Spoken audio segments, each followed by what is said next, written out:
Chegamos hoje a um ponto muito importante do Evangelho do Cristo, ainda no capítulo 18 de Mateus, versículos 15 a 35.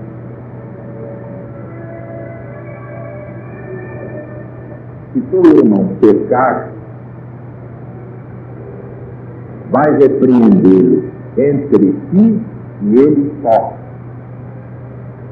Se ele te ouvir e se arrepender, ganho terás o teu irmão.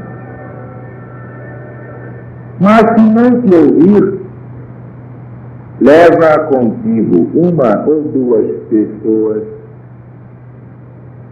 para que por boca de duas testemunhas toda a questão fique decidida. Se eles recusar ouvi-las, dize-o à igreja, isto é, à assembleia.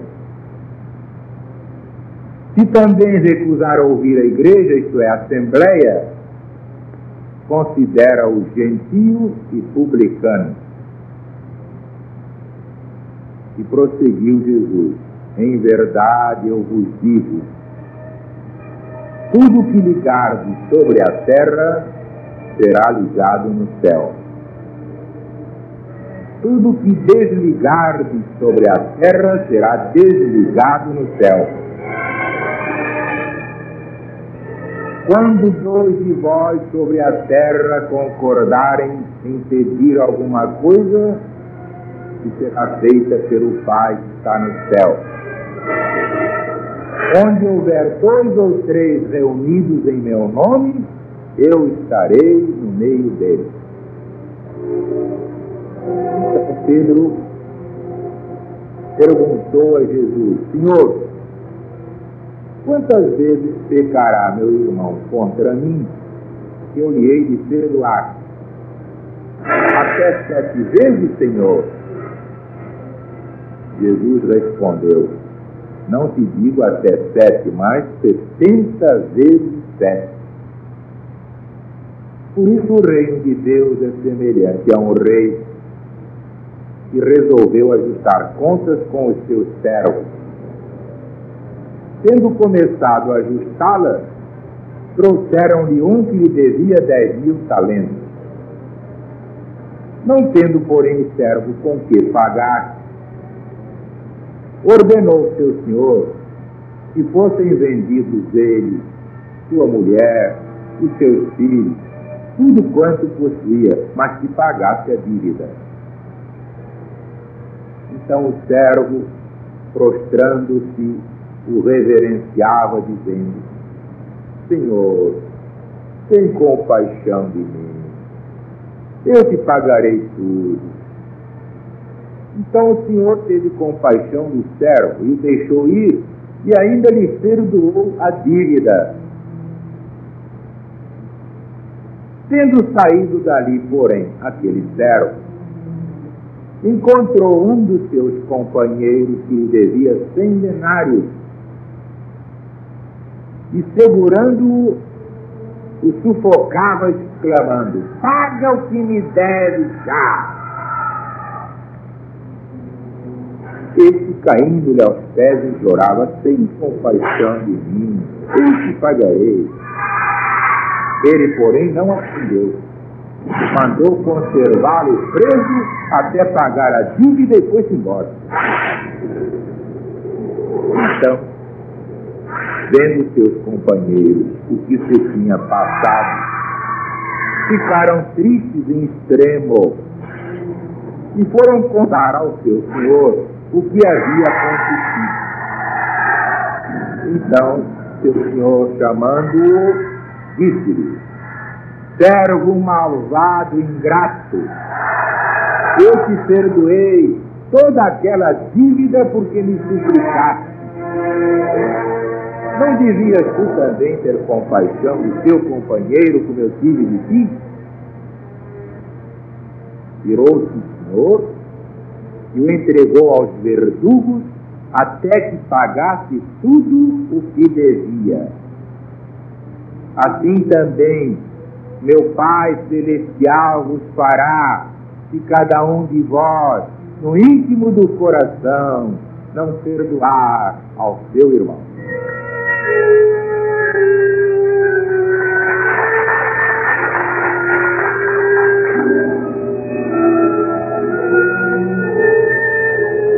Se seu irmão pecar, isso é, errar, e essa história de pecar, isso é uma coisa que até me incomoda. Fala-se em pecado, você pensa logo em adultério, em Satanás seduzindo as pessoas. Pecar quer dizer cometer um erro, errar. A pessoa, por exemplo, que difama, está pecando. A pessoa que não tem fé, está pecando. Portanto, a ideia de pecado não se circunscreve apenas a coisas assim, adulterinas, coisas meio escabrosas. Não, é para toda e qualquer demonstração de ignorância do Evangelho. Tudo isso é pecado.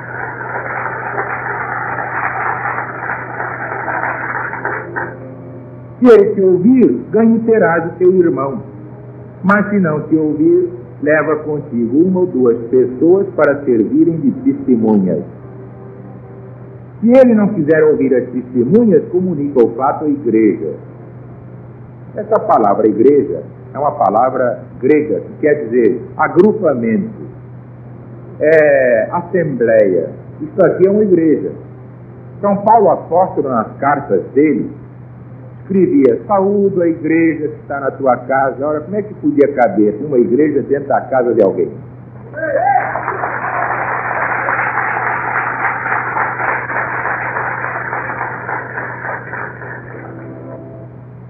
Se dois ou três se reunirem, aí está uma igreja. Quem o diz? É Zaru? Não, é Jesus. Em verdade eu vos digo, onde dois ou três estiverem congregados em meu nome, eu estarei no meio deles. Olha a igreja do Senhor.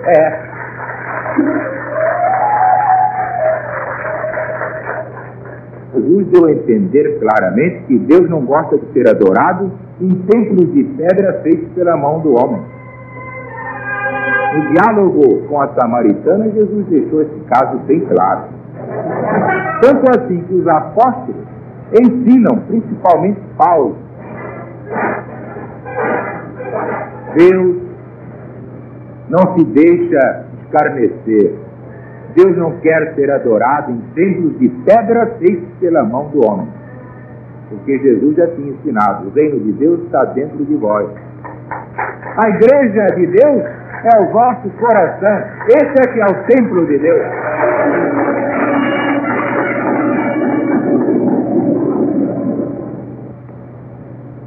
Em verdade eu vos digo, tudo que ligardes sobre a terra será ligado no céu. Tudo que desligardes na terra será desligado no céu.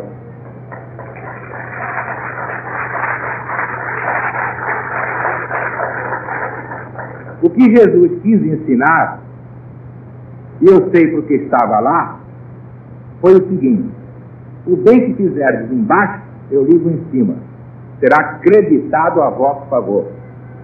E o mal que vós praticardes embaixo, será também creditado contra vós lá em cima. O que está embaixo é igual ao que está em cima. É por onde nós ensinamos que ninguém, pelo fato de morrer, se torna santo. O Brasil é assim, é só morrer, vira santo. Não vira, não. Cada um vai lá para cima, continua sendo o que era cá embaixo.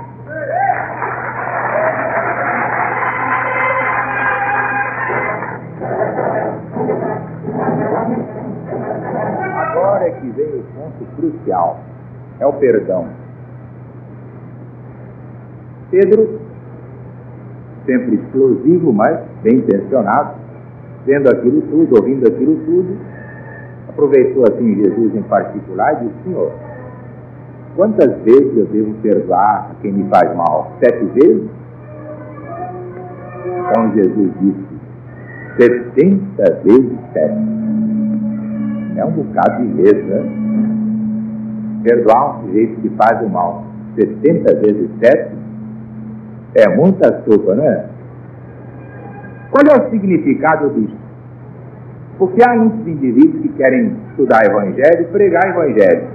E baseados nisso, acham que a gente deve aceitar tudo o que fizerem.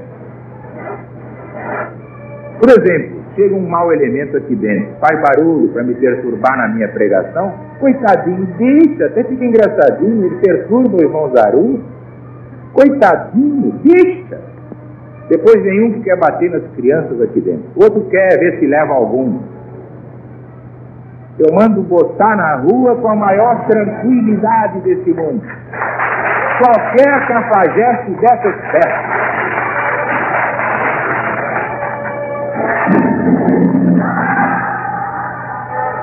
O sentido do perdão não é o que se dá geralmente a essa covardia, essa passividade diante do homem mau.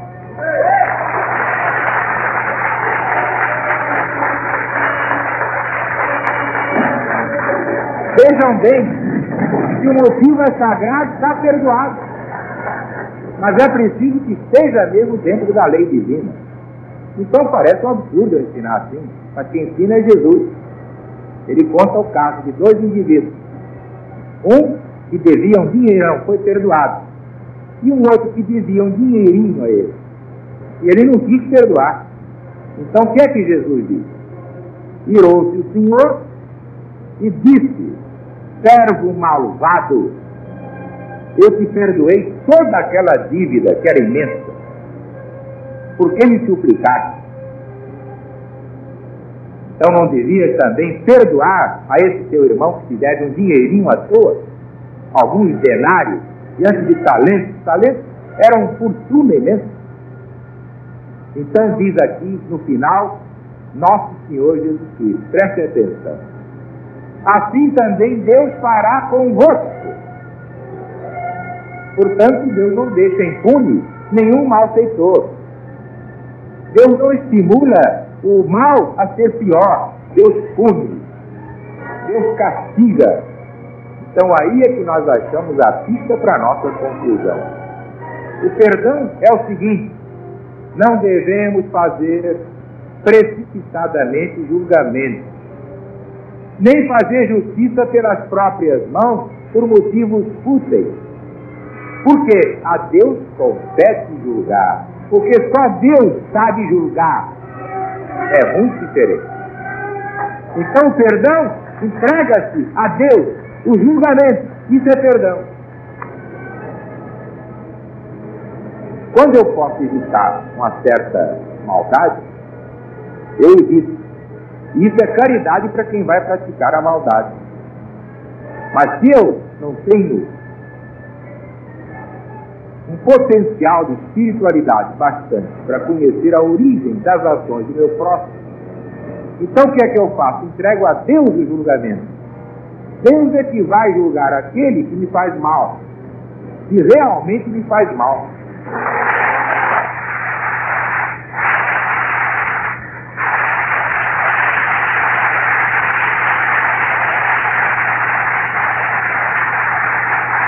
Então viva ele, bebê! Viva o Brasil! Viva Jesus!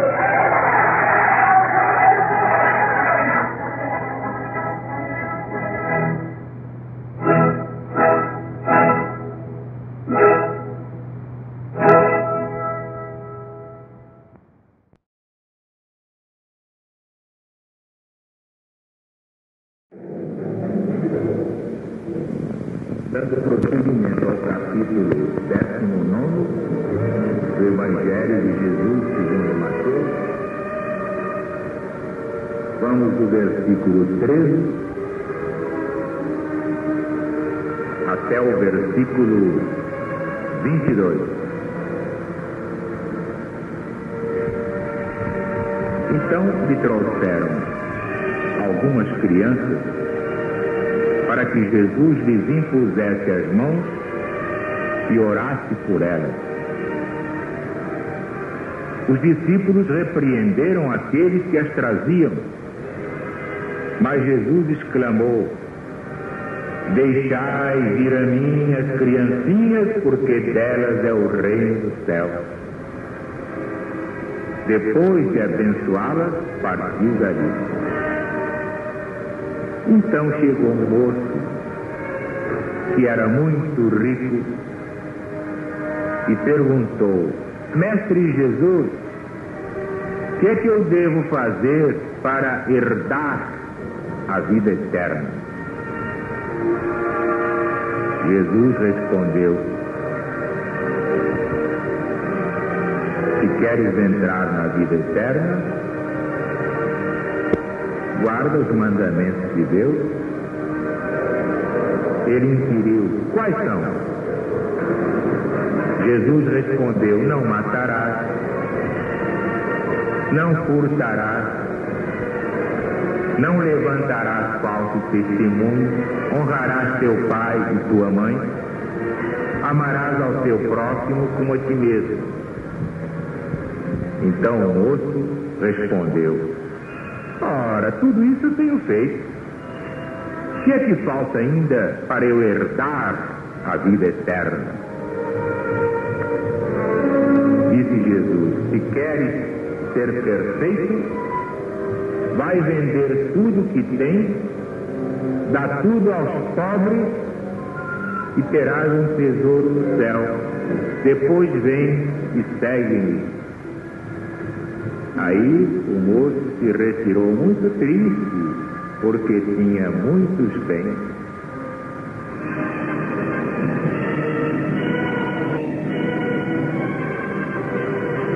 Aqui está um dos maiores ensinamentos do Cristo.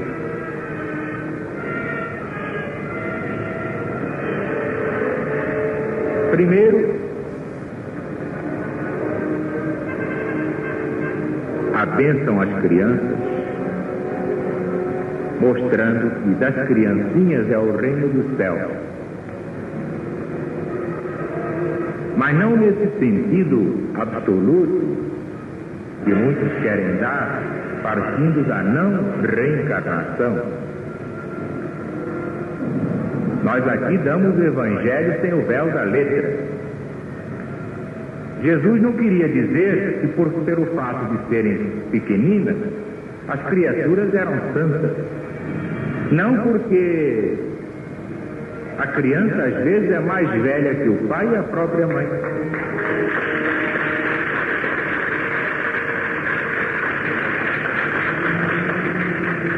É que na infância ainda prevalece um certo estado de inocência, de pureza que o adulto não tem mais. Porque a proporção que as crianças vão se desenvolvendo é que vão retomando a posição anterior, isto é, da reencarnação última.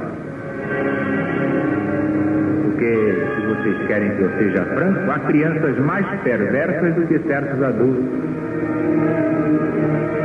É doloroso falar assim, mas é que a criança é o adulto de ontem e vai se retomar nas mesmas atitudes, vai se prolongar nos seus mesmos procedimentos anteriores, porque sem reencarnação ninguém explica certos absurdos.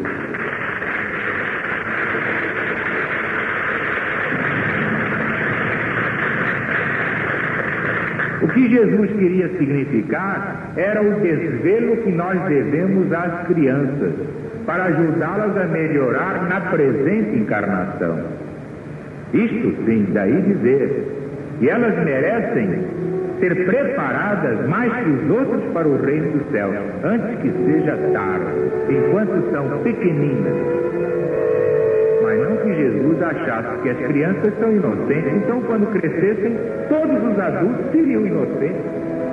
Mas ao contrário, cada monstro, e é na criança que começa. A gente conhece o instinto mau da criança, quebrando as coisas, rasgando as coisas, retalhando as coisas.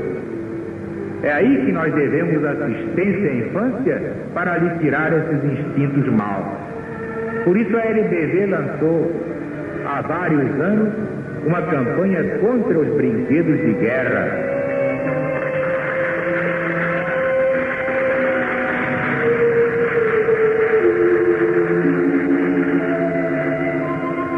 crianças perversas que são capazes de enfiar um punhal em outra criança. Como já houve, já tem havido milhões de casos assim. Crianças que furam os olhos de outras crianças. Instinto mau. Por quê? Porque são o adulto de ontem. Sem reencarnação, eu seria ateu. Eu não pregaria evangelho. Sem reencarnação, eu seria o maior anarquista desse planeta.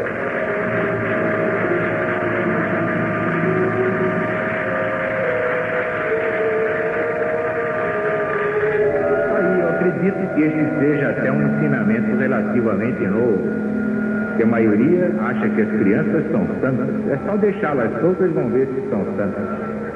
Botam a casa abaixo, botam fogo, pelo prazer de ver fogo, porque já trazem o instinto mau do adulto que foram ontem e serão daqui a pouco, quando crescerem. Então, o que significa isso? Cuidado com as crianças, era o que Jesus queria dizer. Todo cuidado enquanto são barro mole, porque depois que o barro endurece, não tem mais jeito.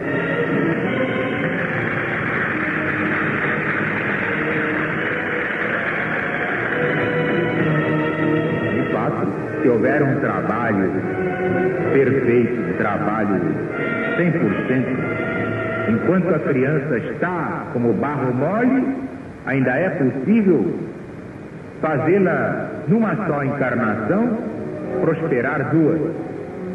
Mas geralmente a maioria se descuida e com o tempo vai se revelando o adulto de ontem, criminoso, perverso, frio, que só não é inteiramente porque os órgãos ainda não se desenvolveram para o espírito mostrar o que sabe nos seus prodígios de maldade.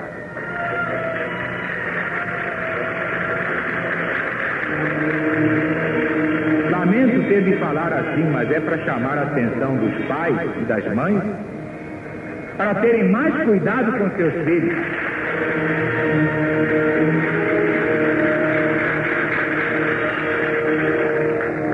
Ninguém acredite nessa balela de que a criança começa a viver num instante em que nasce.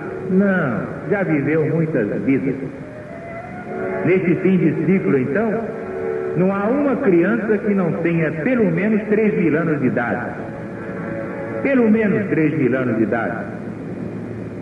Portanto, muitas encarnações. Aí é que está a explicação que eles não dão. E não dando, ninguém entende evangelho, ninguém entende nada.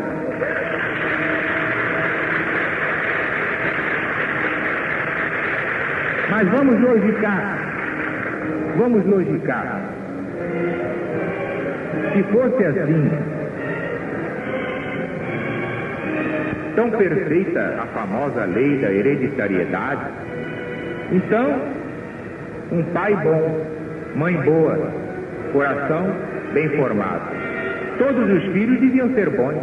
E, entretanto, de boa família nasce às vezes um criminoso, um tarado, um miserável capaz de qualquer maldade. Como é que se explica? De pais virtuosos nascem moças que querem a gandaia. Como é que se explica?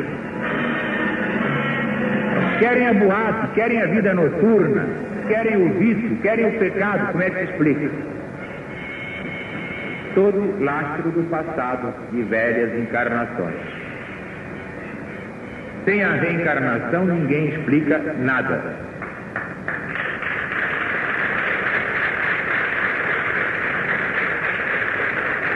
Outro exemplo. Os filhos que são mais inteligentes que os pais e as filhas que sabem mais que as próprias mães. Há filhas que comandam a mãe e comandam o pai. Há filhos que comandam a mãe e comandam o pai. Por quê? Pois se são filhos deviam saber menos, mas é que são mais velhos do que o pai e do que a mãe. O espírito é mais antigo. O espírito é mais velho, já está mais trabalhado.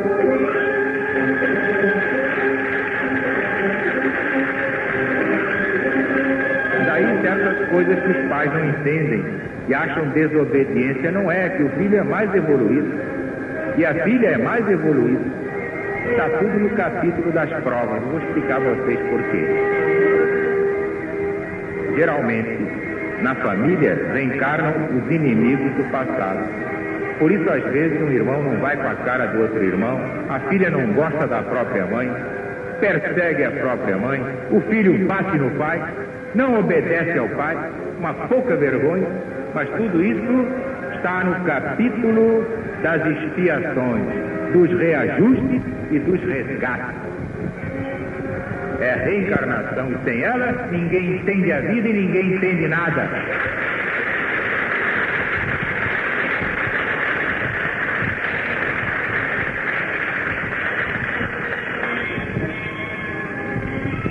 Na outra parte, do versículo 16 em diante, Jesus também nos dá um ensinamento extraordinário. E muita gente não entende, porque quer entender ao pé da letra. E a letra mata. O Espírito, sim, é que vivifica. Um moço muito rico chega perto de Jesus e diz assim: Senhor, que devo fazer para herdar? Veja que o miserável só pensa em ganhar alguma coisa. O que é que eu ganho se eu cumprir os mandamentos? O que devo fazer para cumprir? Para ganhar lá o negócio, o céu, ar refrigerado, geladeira, música fina. Então Jesus disse: tá bem, você quer ir para o céu? Não? Então você honre pai e mãe, não levante falso testemunho, não faça isso, não faça aquilo, cumpra os mandamentos. Ora, então, por isso eu já fiz. O que é que falta para eu ganhar, herdar a vida eterna? Ele via no céu um negócio, um bom negócio. Então, Jesus, para experimentar o ricaço, vejam bem, lançou este teste: se queres ser perfeito para me seguir, vai vender tudo o que tem, dá tudo aos pobres e vem seguir. Então terás um tesouro no céu. Aí é que o rapaz se escacedeu, porque tinha muita riqueza, muitas propriedades, e se vendesse para dar aos pobres, ficava pobre. Isso aí tem sido um pombo de discórdia. Muita gente pensa que Jesus é contra os ricos. Não é. Essa história de comunismo, capitalismo, tudo isso é criação dos asnos que querem impor teorias humanas, quando o cristianismo resolve todos os problemas da humanidade.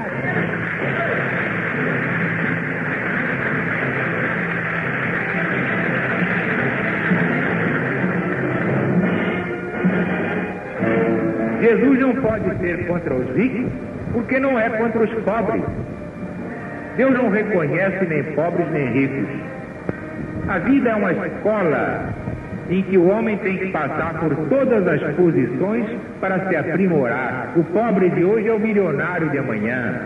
O milionário de hoje é o pobre de amanhã, se não for o mendigo de amanhã.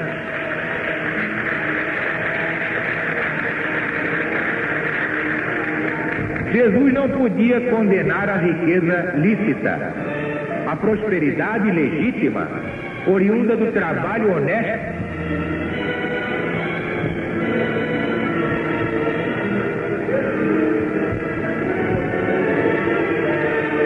Agora, o que Jesus condena é a riqueza desonesta.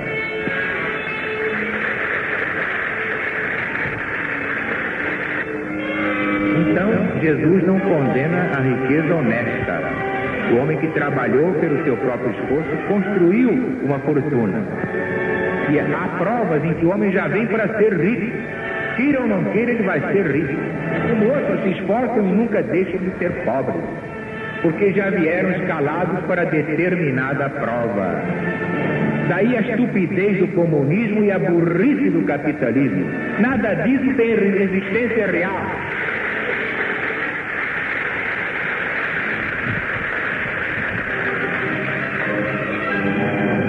naturalmente a maioria se escraviza ao dinheiro, porque pensa que o dinheiro é que dá felicidade. Mas então eu pergunto, por que é que os milionários são os maiores torturados do mundo? Eles têm pavor de acordar, então prolongam a noite até 4, 5 da manhã, bebendo uísque, jogando para ver se não dormem. Eles têm pavor de acordar no dia seguinte para a realidade. Por quê? Estão sempre acabrunhados, a alegria deles é falsa, alegria de pileque, alegria de porre. Essa que é a verdade.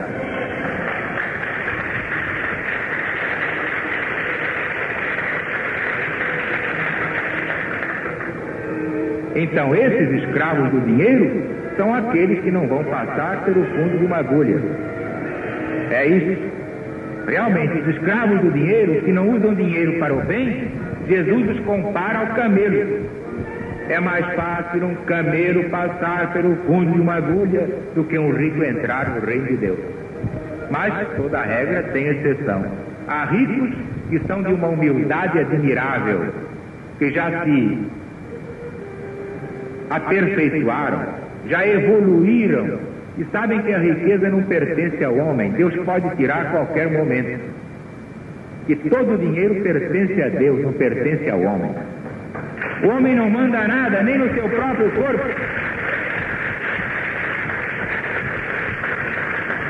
Eu quero ver qual é o milionário que diz assim: olha aqui, ó, câncer, eu tenho $1 milhão, sai dessa barriga, vai-te embora. O câncer fica lá rindo dele e leva para a cova o dinheiro dele todo. Ele e toda a sua fortuna. É mais fácil entrar um camelo no fundo de uma agulha do que um rico ser feliz. Essa é que é a tradução real. Que o rico se escraviza ao dinheiro e o dinheiro passa a ser uma maldição nas suas mãos. Estão vendo como a coisa é diferente?